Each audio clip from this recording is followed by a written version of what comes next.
The Hart-Celler Act and the dawn of the War on Crime. The 1960s proved to be a pivotal decade for changes to both the criminal legal system and immigration system.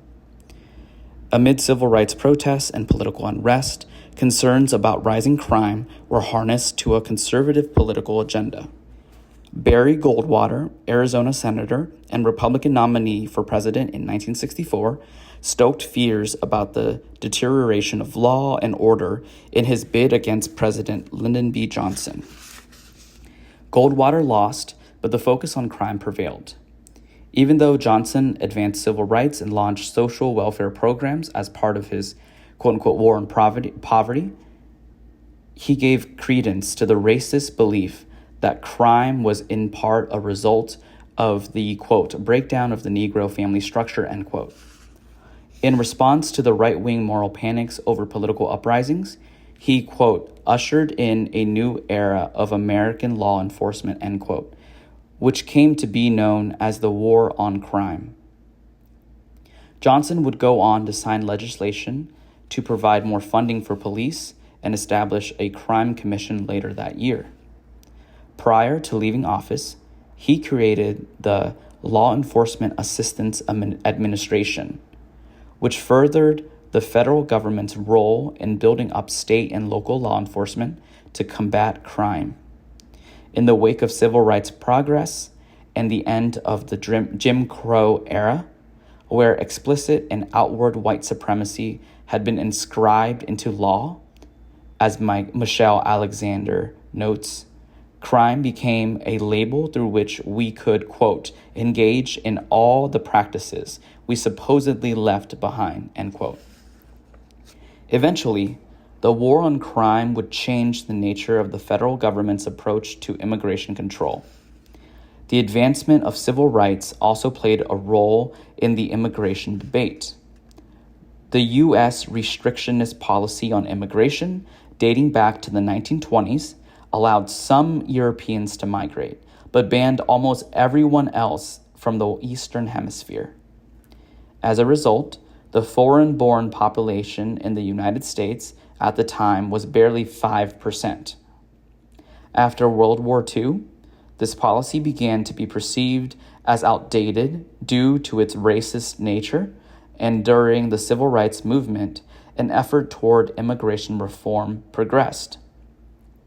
These conditions led to the passage of the Hart-Celler Act of 1965, a revision of the Immigration and Nationality Act. The new legislation eliminated the national origins quota that barred immigration from non-European countries, opening up migration from Eastern and Southern Europe in addition to Africa, Asia, and Latin America. Immigration quotas remained, but now they would be applied universally, and there were no limits on visas for family members. While lawmakers said that it would have little impact on the, quote, ethnic mix of this country, end quote, the Hart-Celler Act and its inclusions and exclusions fundamentally changed the demographics and the political landscape of the United States. The 1965 law ended discrimination in immigration policies based on, quote, race, national origin, sex, place of birth, or place of residence, end quote. While it opened up migration from the Eastern Hemisphere, it introduced quotas for the first time for migrants in the Western Hemisphere. Ignoring the economic drivers of migration and citing fairness as the reason for its inclusion, the federal government capped visas at 120,000 for the entire region.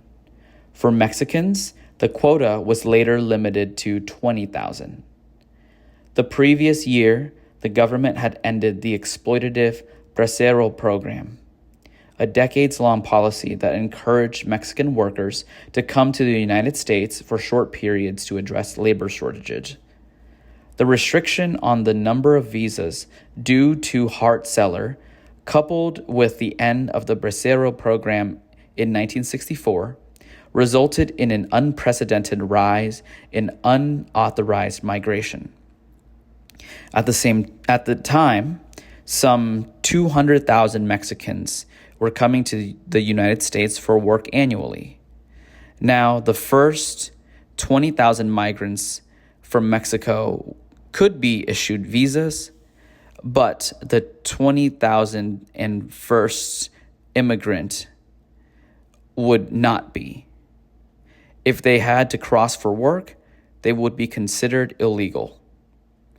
Immigration-related apprehensions increased rapidly each year after the law passed, from 44,000 arrests in 1964 to over 1 million in 1977.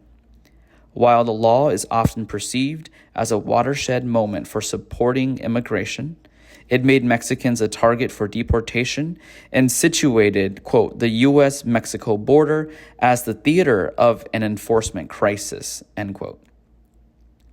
In line with the narrative of good immigrant versus bad immigrant, another framework emerged in the 1960s that further divided communities of color in the United States. The model minority myth, which positions Asian Americans as superior to members of other marginalized communities due to their presumed education and submissiveness, has persisted for decades. Its framing intentionally erases the history, varied experiences, political agency, and class backgrounds of Asian immigrant communities.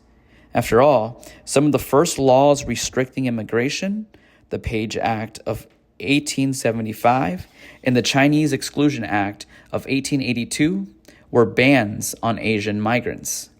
Nonetheless, while it may feel dated, the model minority myth continues to undergird race discourse in the United States. By emphasizing a model minority, it automatically implies a non-model minority, a group of people of color who are undesirable, most often Black people, but also those who are criminalized or perceived as unproductive, including people with disabilities or illness and members of lower classes. Preference categories in the Hart-Celler Act determined that people who did not have family already residing in the United States would require certain skills or education in order to be allowed to migrate. As historian Meng Ngai explains, quote, political instability and lack of opportunities for professional advancement in many Asian countries encouraged those of the professional and technical classes to emigrate, end quote. After they arrived, Asian immigrants sponsored their family members, what conservatives refer to as, quote, chain migration, end quote, which then often, quote, replicated the class composition, end quote, of the first generation, advancing the myth. This change in immigration law in 1965 is central to my family's immigration story. My father came to the United States in 1968 for graduate school, and a few years later he sponsored my mother. Over the years, they would both go on to apply to bring their many siblings and their respective spouses and children along with them. It took time. My siblings and I often felt like interlopers when we traveled to India, the rare kids in the family who had been born in the United States, who didn't speak the language as well or know the appropriate ways to show respect. But then, by the 90s, many of our aunts, uncles, and cousins had migrated to join us. Family that once had felt far away was now within reach. As a result of the Hart-Celler, the Asian American population grew from less than 1.2 million in 1965 to over 22 million in 2019. But even now, Asian Americans comprise less than 6% of the U.S. population. While the civil rights era advanced the ability for Asians to migrate, the heightened focus on crime starting in the 1960s often served to pit communities of color against each other. Despite gains to civil rights, Black communities continued to be positioned as a problem in the eye of the American public. Media highlighted the successes of Asian Americans in comparison to African Americans and the lack of quote-unquote delinquency in Asian communities. An article from U.S. News and World Report from 1966 reported, quote, "Visit Chinatown, USA, and you'll find an important racial minority pulling itself up from hardship and discrimination to become a model of self-respect and achievement in today's America," end quote. It goes on to focus on crime specifically. Quote, "In crime-ridden cities, Chinese districts turn up as islands of peace and stability," end quote. The singling out of Asian Americans as superior not only promoted the model minority and good immigrant stereotypes, but advanced anti-Black racism. In 1968, presidential candidate Richard Nixon employed the Southern strategy to win. He galvanized white Democrats in the South to shift to the Republican Party, utilizing post-civil rights tensions and increasing support for tough-on-crime policies, including a call for a war on drugs. Nixon's domestic policy advisor, John Ehrlichman, later admitted that the war on drugs was a political tool used to discredit anti-war activists in Black communities. Quote, "By getting the public to associate the hippies with marijuana and Blacks with heroin, and then criminalizing both heavily, we could disrupt those communities," end quote. The focus on drugs also fomented tensions at the border. In 1969, Nixon implemented Operation Intercept, ordering border agents to stop and search all northbound vehicles from Mexico for marijuana, immobilizing the economies of border towns from Texas to California in the process. A drug enforcement agent stationed in Mexico, Joe Arpaio, helped develop the plan, which served to further the idea that all Mexicans were smuggling drugs and therefore needed to be surveyed. Decades later, in the early 2000s, Arpaio would become a leader of the anti-immigrant movement as the sheriff of Maricopa County, Arizona. As a result of restrictions on Mexican migration through Hart-Celler and the beginning of the war on drugs, media began to stoke concerns about, quote, illegal, end quote, immigration, giving rise to the idea of a, quote unquote, Latino threat.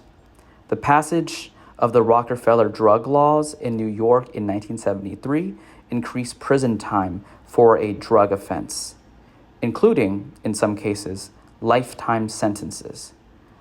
Other states soon passed similar laws. From 1970 to 1980, the U.S. prison populations grew from less than 200,000 people behind bars to 315,000, a 60% increase. While considerable, the sharp rise would be far outpaced by what was to come in the following 2 decades.